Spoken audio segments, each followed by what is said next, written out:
ശേഷമാണ് നമുക്കിത് അടിപൊളി പൂവാലനെ കിട്ടിയത് കേട്ടോ. പൂവാലെന്ന് വിചാരിച്ചപ്പോൾ നിങ്ങൾക്ക് മനസ്സിലായോ എന്താന്ന്? ഇതാണ് കടലിലെ സാക്ഷാൽ പൂവാലനായ ചെമ്മീൻ കേട്ടോ.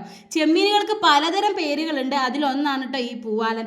അപ്പോൾ ഒന്നും നോക്കിയില്ല, രാത്രിക്കത്തെ ചപ്പാത്തിക്ക് നിന്ന് അടിപൊളി പൂവാലൻ ഫ്രൈ അങ്ങോട്ട് ഉണ്ടാക്കാൻ വെച്ചാൽ, അതായത് നമ്മുടെ ചെമ്മീൻ ഫ്രൈയെ. അപ്പോൾ വേഗം തന്നെ ചെമ്മീനൊക്കെ ഉരിക്കാൻ നിന്നു കേട്ടോ. ഈ ചെമ്മീൻ ഉരിക്കുക എന്ന് പറയുന്നത് വലിയ ടാസ്ക്കുള്ള കാര്യമാണില്ലേ. ഉരിച്ചാൽ മാത്രം പോരല്ല, അതിൻ്റെ ഉള്ളിലെ അതിൻ്റെ ചേറുകളും കേടുകളും ഒക്കെ എടുത്ത് മാറ്റിയിട്ട് അല്ലെങ്കിൽ നമുക്ക് കഴിക്കാൻ പറ്റുള്ളൂ, ഇല്ലെങ്കിൽ വയറിന് അടിപൊളിയായിട്ട് പണി കിട്ടും. അപ്പം ഞാൻ വേഗം തന്നെ മെല്ലെ മെല്ലെ സെറ്റ് ആക്കുന്നുണ്ട്. അമ്മ അവിടെ ചപ്പാത്തി കുഴക്കുന്ന തിരക്കിലാണ്.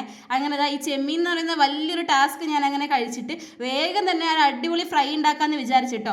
ഇഞ്ചി വെളുത്തുള്ളിയും തക്കാളിയും ഉള്ളിയും പച്ചമുളകും എല്ലാം സെറ്റാക്കി വെച്ചിട്ട് ഓരോന്നോരോന്നിട്ട് വാട്ടി എടുക്കുന്നുണ്ട് കേട്ടോ. കൂടെ കറിവേപ്പിലയും കൂടെ ഇട്ടിട്ട് കുറച്ച് ഉപ്പും കൂടെ ഇട്ടിട്ട് നന്നായിട്ട് വാട്ടി കുറച്ച് നേരം അങ്ങോട്ട് മൂടി വെക്കും കേട്ടോ. ഇതിൻ്റെ കൂടെ തന്നെ ചെമ്മീനും കൂടെ ഇട്ട് കഴിഞ്ഞാൽ നല്ലൊരു ടേസ്റ്റ് വരും കേട്ടോ. അപ്പോൾ നമ്മൾ ഉള്ളി വാടുന്ന കൂടെ തന്നെ ചെമ്മീൻ ഒന്ന് പകുതിയോളം വേവും കേട്ടോ. നമ്മൾ മസാല ഇടുമ്പോഴത്തേക്ക് നമ്മുടെ ചെമ്മീൻ സെറ്റായി നിൽക്കും കേട്ടോ. അപ്പോൾ ഇതെല്ലാം കൂടെ മിക്സ് ചെയ്ത് വെച്ചിട്ട് ഇനി മൂടി വെച്ച് കഴിഞ്ഞിട്ട് കുറച്ച് കഴിഞ്ഞ് നമുക്ക് മസാലകളൊക്കെ ഇടണം കേട്ടോ. അപ്പോൾ ഏകദേശം ഞാൻ പറഞ്ഞ പോലെ തന്നെ ഉള്ളി വാടുന്നതിൻ്റെ കൂടെ ചെമ്മീനും കൂടെ സെറ്റായിട്ട് അതിൽ വെള്ളമൊക്കെ ഇറങ്ങി വന്നിട്ടുണ്ട് കേട്ടോ. അപ്പോൾ വെള്ളമൊക്കെ വറ്റി കഴിഞ്ഞാൽ ഇതിലേക്ക് നമ്മൾ മല്ലിപ്പൊടി, മുളക് പൊടി, മഞ്ഞൾപ്പൊടി, കുറച്ച് ആവശ്യത്തിനുള്ള ഉപ്പും എല്ലാം കൂടെ ഇട്ടിട്ട് ആവശ്യത്തിനുള്ള വെള്ളവും കൂടി ഒഴിച്ച് കഴിഞ്ഞാൽ നമ്മുടെ ഫ്രൈ ഇവിടെ റെഡി.